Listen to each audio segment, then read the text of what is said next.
ستا تالاش کې روک یم ستا تالاش کې روک ستا فکر وړی یم جانانه چرته به دې ګورم ستړی ستړی یم جانانه وخت چې مې په هر طرف وړي د مجبورۍ به ځم وخت چې مې په هر طرف وړي د مجبورۍ به ځم زه خو د اوبو په سر خسنه یم جانانه خدای خبر چې مخکې به د کومو مرحلو وځم خدای خبر چې مخکې به د کومو مرحلو وځم دا خو دا د عشق مکتب کې چڼې یم جانانه هغه چې ژوند په هر قدم رنګینه کړی و هغه چې ژوند په هر قدم رنګینه کړی و هغه تسکین اوس ژوندو کې مړی یم جانانه ګرانو مینهوالو په پروګرام ادبي ملګرو کې ستاسو قربت صاحب مانیروال تاسو ته یو ځلې بیا مخاطب د هیله لرم چې روغ جوړ به یې خوشحاله به یې او د ژوند نه به مزې اخلئ ملګرو څنګه چې تاسو ته معلومه ده چې په پروګرام کې موږ سره هره ورځې زموږ یو ورک ملګری شاعر ملګری چې د کیمرې د سترګې نه د ټي وي د شیشې نه ډېر لرې پاتې شوی او هغوی د پښتو دپاره د پښتو ژبې دپاره د پښتو شعر دپاره ډېر غټ هلې ځلې یو منډې تړلې وهلي زمونږ نن هم راغلي وو بونیر کلي کې ملګرو نن وګرځېدم بونیر چې څنګه خلک یادوي داسې بونیر نه دی بونیر موږ له ډېرې ښکلې ښکلې هستۍ راکړي د ډاکټرانو په شکل کې د پایلټانو په شکل کې د انجینرانو په شکل کې د شاعرانو په شکل کې ډېره زرخیزه ځمکه د ملګرو نن هم راغلي یو د کاړې کلي ته راغلي یو ډېره لرې ده چېرته کې چې زموږ ګران ملګری عبدالبصیر بصیر صاحب پاتې کېږي چې هغه سره اول یو څو خبرې کوو بیا به د هغه نه شعر او شاعري هم اورو راځئ چې سره په شریکه میلاو شو السلام علیکم جی وعلیکم السلام بصیر صاحب دا راته ووایه چې ډېر لرې پاتې کېږئ د ښاریین هم ډېر لرې پاتې کېږئ غرونه دي ډېره ښکلې هوا دي ډېر ښکلی موسم دی دا راته ووایه چې ادبي ټولنه هم دلته شته ادبي کومې ټولنې سره ستا ناستې پاستې دي ادبي ټولنه موږ په 2013 کې دلته جوړه کړې وه تقریبا موږ پکې 12-13 پورې ملګري چې وو هغه ټایم کې موږ ناست وو جوړه کړې وه پکې په هغې کې زه جرنل سیکرټري شوم او طاهر د کاړوال چې کوم دی نو هغه پکې صدر منتخب کړی شو او موږ به باقاعده سره په میاشت کې یو د هغې میټینګ کوو اجلاس به کوو په هغې کې به موږ ملګري او د کوم دا نوي هلکان چې کوم دي دا رسېدل هغوی به هم موږ ځان سره راوستل موږ ویل چې د دې د ژبې د پرمختګ دپاره او د دې یو شوق او ذوق په دې کې پیدا شي او هغه جذبه پکې پیدا شي چې دی مخکې راوځي نو هغه کې موږ نور ملګري هم راوستل او ادبي ملګرو نه علاوه نور ملګري به هم ناست وو هغه مجلس لا به خو لا بل خودوخیل ادبي جرګه چې کوم ده نو هغه اجلاسونو کې هم شرکت کوو هغه ټولنه هم دا و هغې دپاره هلې ځلې کوشش کوو ډېره مننه الله دې راته ژوندی لره ګرانو مینهوالو بصیر صاحب ډېر زیات لیک کړی دی ډېر ښه لیک یې کړی دی شعرونه مې ولې اورېدلي وو هغې را په مخه کړي وو ډېره موده پس را سره میلاو شو دا ستاسو دواګانې دي ستاسو شعر سره مینه ده انشاءالله همداسې روک ملګري به را پیدا کوو ګرځو به په پولو پټو باندې به ګرځو په غرونو باندې به ګرځو داسې ملګري به را پیدا کوو ملګرو راځئ چې په شریکه باندې بصیر صاحب نه غزل واورو په شریکه ترې خوندونه واخلو بصیر صاحب خپلو مینهوالو ته غزل ډالۍ که چې خوندونه ترېنه واخلو د غزل مطلب دی چې منزل تې ورک شي منزل تې ورک شي په تیارو کې ډغرونه وهي منزل تې ورک شي په تیارو کې ډغرونه وهي چې په دې چې بې رهبره په دې دشتو مزلونه وهي ډېر ښه دی منزل تې ورک شي په تیارو کې ډغرونه وهي چې بې رهبره په دې دشتو مزلونه وهي او ښکلي غرور کوي دي خو انجام به یې دا وي ښکلي غرور کوي دي خو انجام به یې دا وي لکه نمرود غوندې به خپل سرونه وهي ډېر ښه دی مننه او په ځمکه لږه زندګي اسمان کې ډېرې مودې په ځمکه لږه زندګي اسمان کې ډېرې مودې دا لیوني دي چې سپوږمۍ ته چکرونه وهي ډېر ښه دی او مننه زمونږ زړونه یې داغ کړل خو لا صبر نه دي زمونږ زړونه یې داغ کړل خو لا صبر نه دي ښکلي لا اوس هم په تندي باندې خالونه وهي ډېر ښه دی مننه او دلته کې هر سړي د خر په ځای کولال داغلی دلته کې هر سړي د خر په ځای کولال داغلی او دلته کې هر سړی خرانو له نالونه وهي ډېر ښه دی مننه او شعر مکته ده چې بصیره دغه ظالمان دې رب تباه برباد کړي بصیره دغه ظالمان دې رب تباه برباد کړي چې د جانان او زما منځ کې دیوالونه وهي. ډېر ښه دی، ډېر ښه دی. دا غزل عمر لا زما ښکلي ومنه زما ښکلي خوښ شوي دي، ومنه زما ښکلي خوښ شوي دي او ستا نه مې سیوا ښکلي خوښ شوي دي.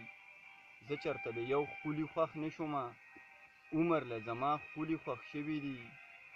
هلته کې د شیخ نه ګیله مه کوه، دلته د مولا ښکلي خوښ شوي دي.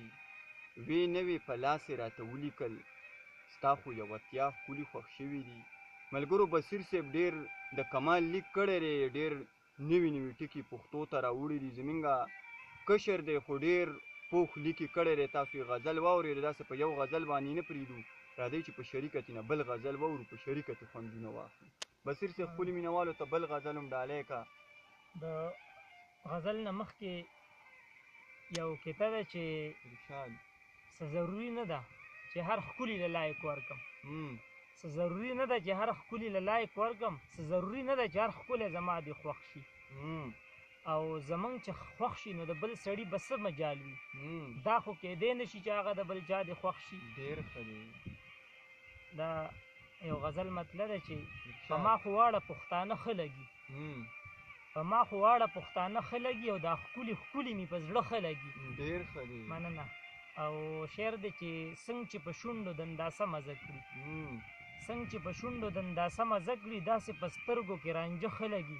ډېر ښه دی. او شعر دی چې یار مې د ګل ګزار زغملی نه شي، یار مې د ګل ګزار زغملی نه شي او په ما یې غم لکه د غره ښه لګي. ډېر ښه دی. مننه. او منم چې سپینو ته د ټینګې نه یم، منم چې سپینو ته د ټینګې نه یم، خو غنم رنګ را باندې ښه لګي. ډېر ښه دی. مننه. او که تور بدرنګه وي پوښتنه کوم، که تور بدرنګه وي پوښتنه کوم، دا تور خالونه بیا په څه ښه لګي. ډېر ښه دی. ډېر ښه دی. که تور بدرنګه وي پوښتنه کوم، دا تور خالونه بیا په څه ښه لګي. ډېر ښه دی.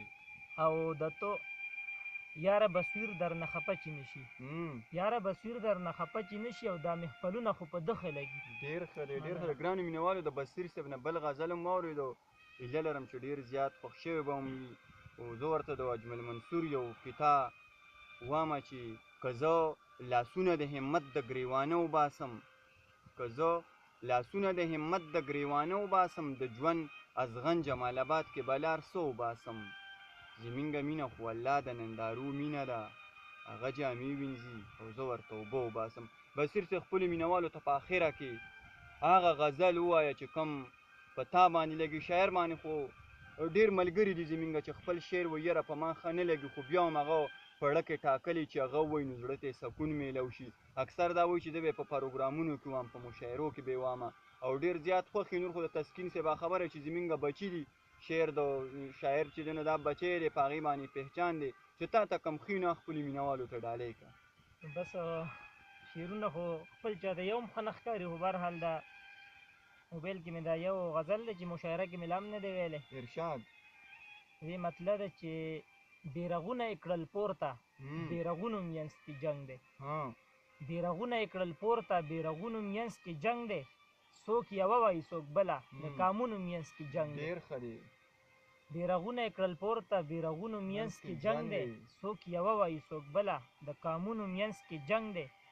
او شعر دی چې دغه لار نشه په ډډه، دغه لاره ګور ته تلي، دغه لار نشه په ډډه، دغه لاره ګور ته تلي، دا چې سرې لمبې پې خیږي د ورونو منځ کې جنګ دی. ډېر ښه دی. مننه. او چې د عشق لارې ته ګورم پکې درد شته هم مزې شته، چې د عشق لارې ته ګورم پکې درد شته هم مزې شته، لږ خو وګوره ازغو او د ګلونو منځ کې جنګ دی. ډېر ښه دی. او ته ناصحه غلې کښېنه، ته د دی نه خبر نه یې، ته ناصحه غلې کښېنه، ته د دی نه خبر نه یې، شیخه دې کې ګوتې مه وه، دا د زړونو منځ کې جنګ دی. ډېر ښه دی. مننه. که مابند دی که علم دی او که سوات او که بونیر دی، که مابند دی که علم دی او که سوات او که بونیر دی، خو دا تور لوګي چې ښکاري د دې غرونو منځ کې جنګ دی. ډېر ښه دی. مننه. او که لر بر له مقته ده چې که لر بر له خپې وهي او که بر لر له خپې وهي نو، که لر بر له خپې وهي او که بر لر له خپې وهي نو، یا به سوره منځ ته کېږه، دا د روڼو منځ کې جنګ دی. ډېر ښه دی. ډېر ښه دی. ګرانو مینهوالو د بصیر صاحب د اخري غزل هر یو ټکی، هر یو شعر، هر یو بیت د کمال دی، د سوچ دی، د سبق دی. ملګرو څنګه چې ما تاسو سره وعده کړې ده چې څو پورې ژوند دي ساګانې، همداسې ملګري به را پیدا کوو. موږ خو چې اکثر یو مشهور شاعر له ورشو نو هغه به درته داسې غزل ووایي چې یو شپېته ځله به یې په مشاعره کې ویلی، په پروګرامونو کې به یې ویلی مکه غزل به درته ووایي، د هغې یو ځان له اندازې تکبر وي پکې. موږ داسې ملنګانو خواته به ځو، څوک چې د ټولنو نه هم ډېر لرې پاتې کېږي، څوک چې د کیمرو نه هم ډېر لرې پاتې کېږي، خو د هغې سوچ او د هغې فکر د چا نه پټ نه دی. ملګرو نن هم بصیر سره مخامخ کړه انشاءالله. ډېر زر که ساګانو بې وفایي ونه کړه، مرګي پرېښودیدو، همدغسې یو بل رک ملګري سره به مخاطب کوو. در هغه دمه پورې خپل قربا صاحب مانیروال له ورکړي اجازت، چېرته چې هم یې ښاد او آباد اوسئ. د لوی الله په امان.